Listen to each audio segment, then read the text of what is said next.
It is. Okay, so we're now recording. Amazing. Open desktop window. If I share my entire screen,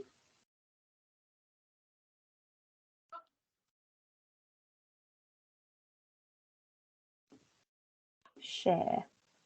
Can you guys see that? Yeah. Amazing. Cool. Thank you guys for having me. I'm very excited. Slideshow from beginning. Amazing.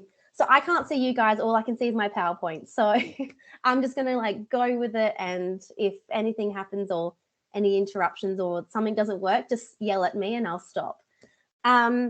So my name's Sarah Jane Stevens and I'm a developmental therapist or educator. I have a double degree in disability studies and education, and I'm completing my postgrad in trauma at the moment. So very good, very exciting. I love my job and I love what I do. A little bit about my job and as a developmental educator. So I support children and adults, mainly children, to reach their full potential in all areas of life.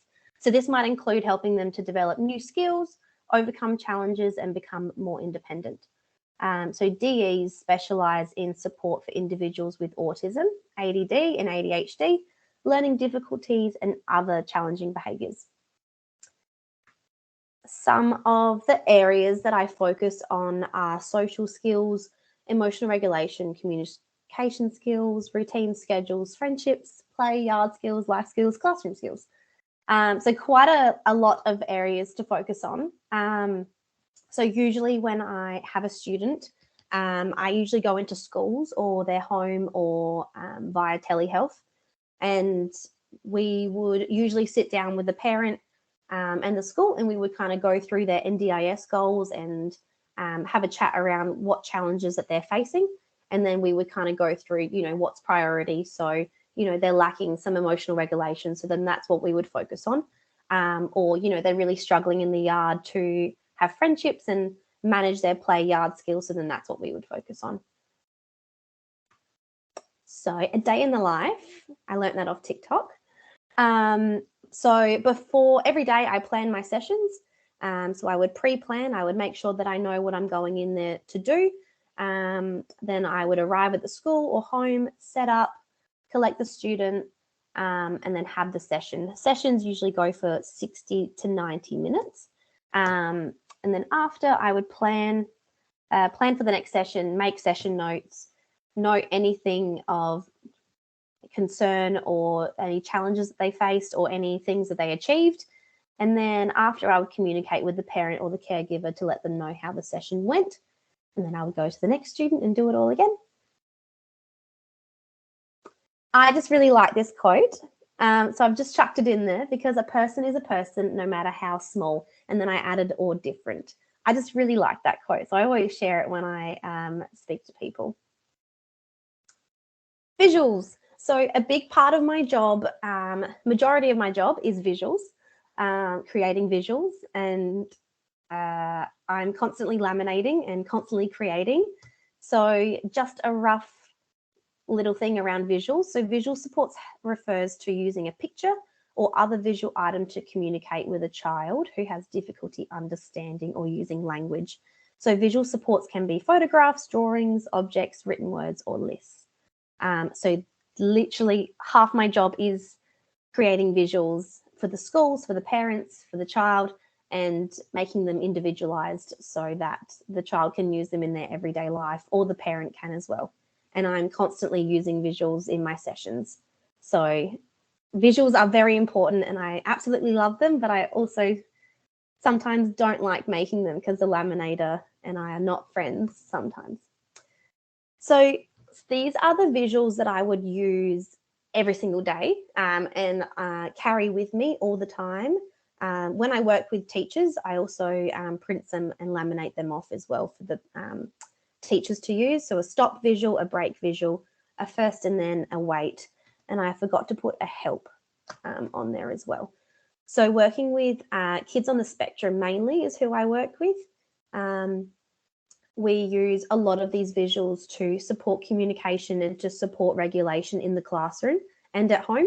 So a lot of the time, holding a visual stop or, just holding out a break card or a wait is just enough to support them to regulate their emotions in the classroom, and to support the teacher as well, instead of constantly saying stop or, do you need a break? So visuals are very helpful, and these are the ones that I carry on a lanyard, which I don't have with me, but I usually carry them on a lanyard and I use them all the time in my sessions. I wanted to show you guys my visual schedule. So visual schedules are really important, and I highly recommend them for classroom use, as well as at home. So a visual schedule is just a visual representation of what is going to happen throughout the day or within a task or activity.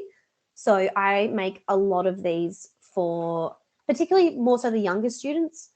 The older students don't really love them because they look a bit childish, which is completely fair enough. So I carry a visual schedule myself all the time in my sessions.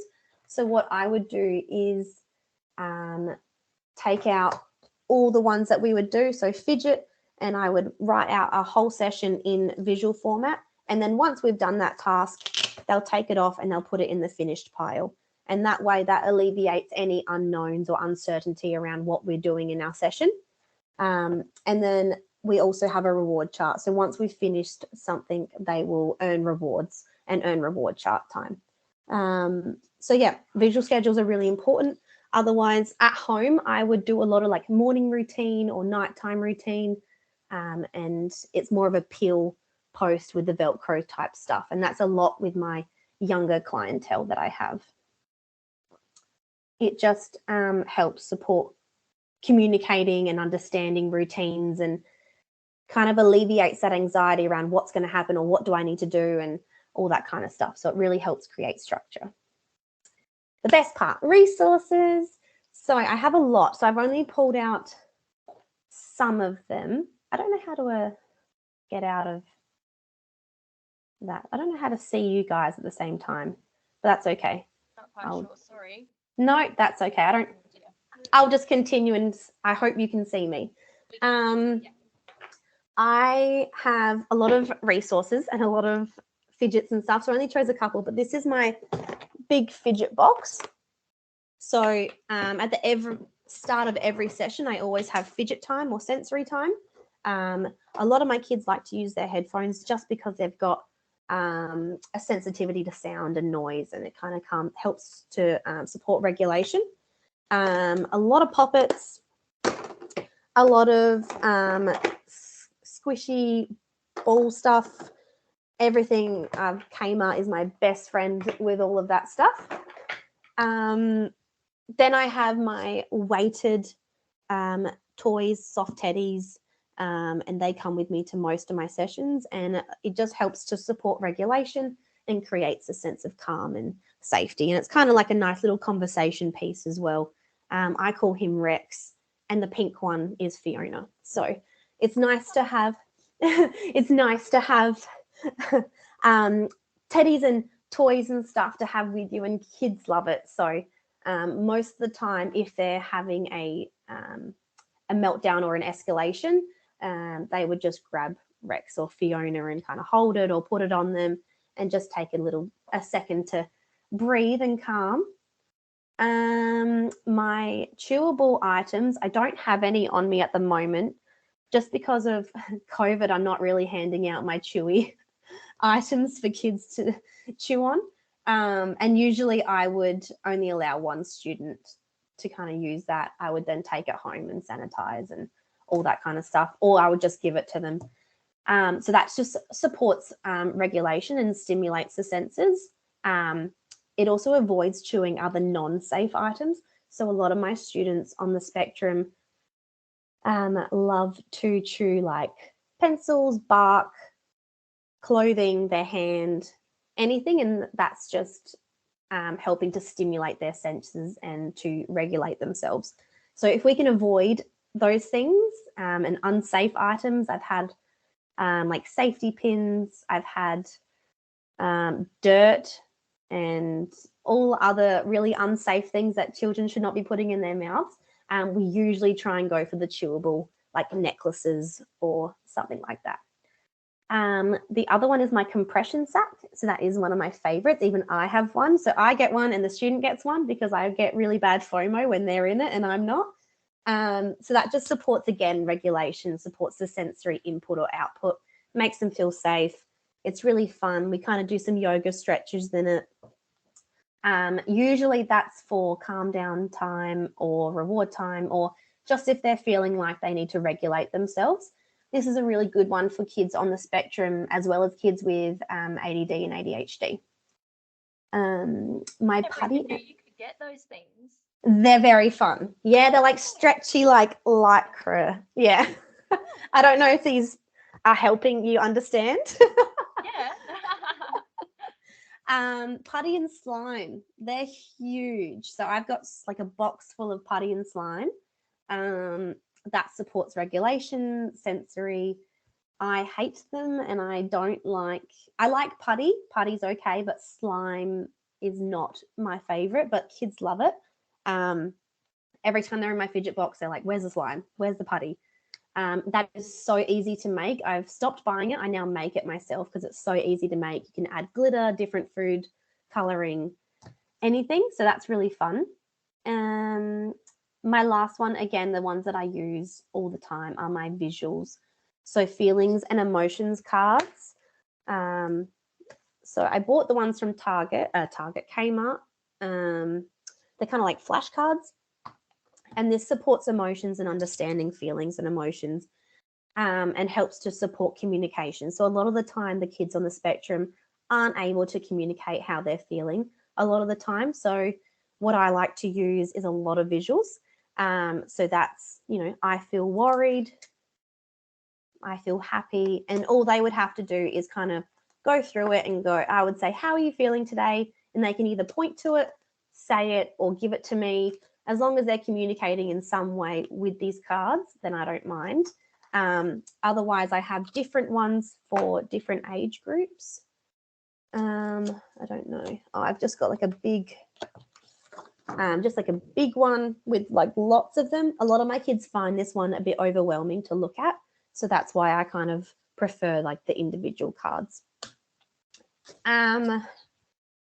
Some activities that we do with the emotions is I feel excited when. So this is like an activity to teach emotions and kind of recognize, well, when I'm excited, when is that? Is it when my birthday happens, or I feel worried when? And we kind of go through those cards together.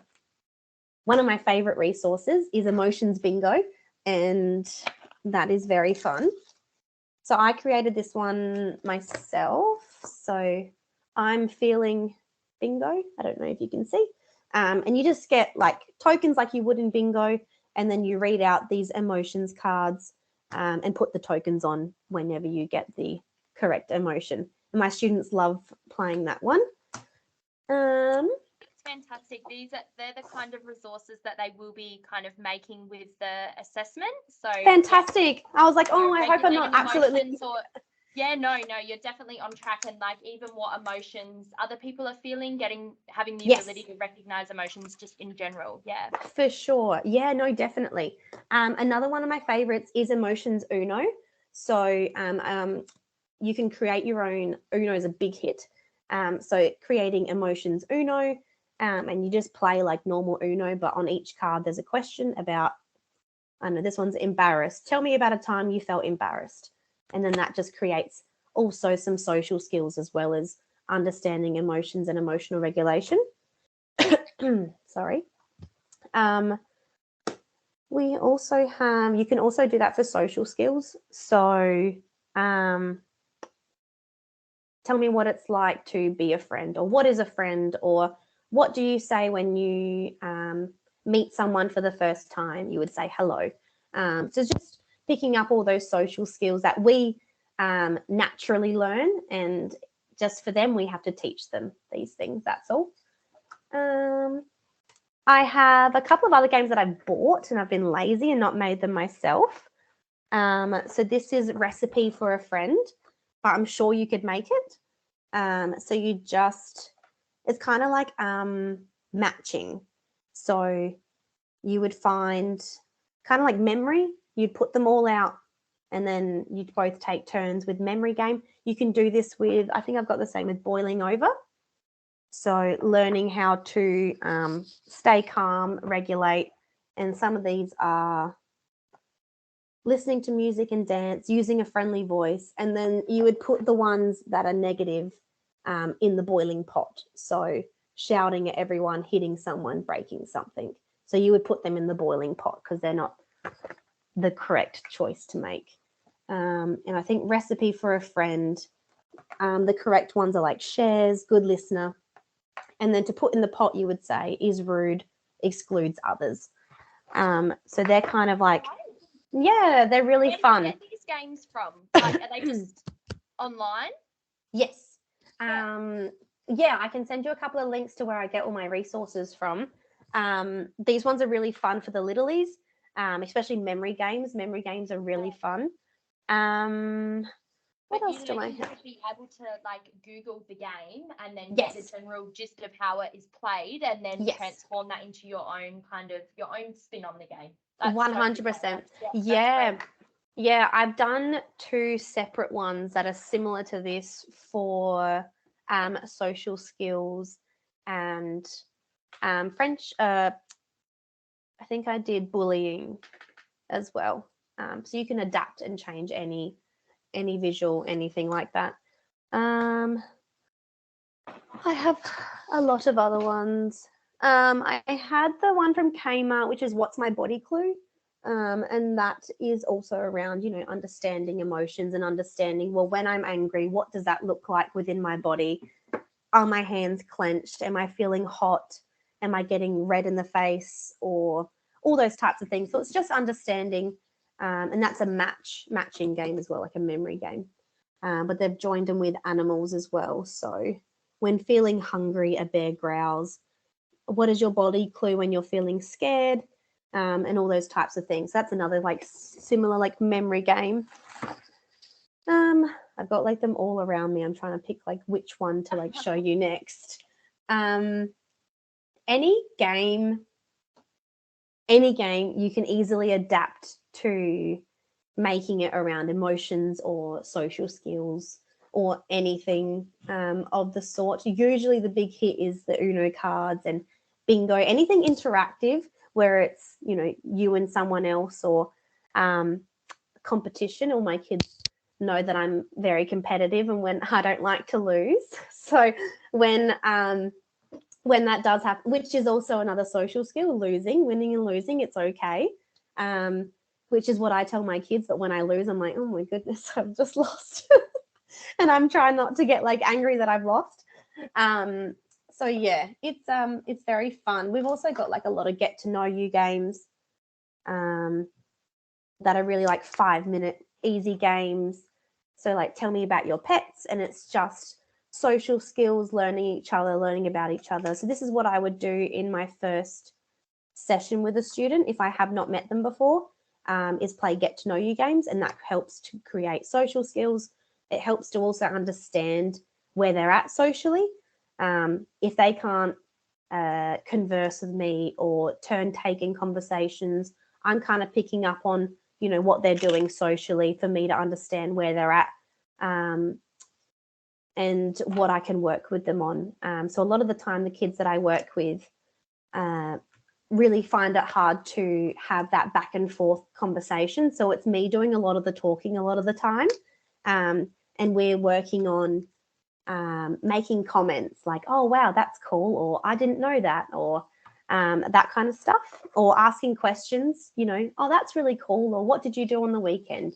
Just those back and forth that, we find really easy and natural. So that's what I like to do with the get to know you activities. It kind of helps to understand where they're at socially, if that makes sense. I hope that's shown you a bit. I've got I can answer any questions, or I can continue going on any other resources that I've got, but I don't want to waste anytime or anything. No, that's just if you were to have a student with perhaps a language kind of impairment, what kind of resources do you say as a suggestion or activities that they could use to help develop, you know, their language or something? Or is that what you focus on? Or sometimes if they're having language issues, I like to use, sometimes I've worked with kids with selective mutism or who aren't necessarily able to communicate properly. So that's when I would kind of pull out, I've got on my iPad a communication system. So that's creating like an alternative augmentative communication device, I think, an AAC. And that's so they're able to point to like help, or they're able to touch something on my iPad. I don't work a lot with students with that language barrier, and usually if they do, I would refer them on to a speech pathologist, if that makes sense. Yeah. Just because I'm not in that area of speech and language. But if they were to I guess find it challenging in social situations with knowing what to say or what to do, then that's definitely what I would be working on, is that social skills, building up those conversation skills. I've got a lot of task cards with like conversation skills and like what to say, conversation icebreakers, and we would just kind of talk through that kind of stuff and role model, I guess, talking and having conversations.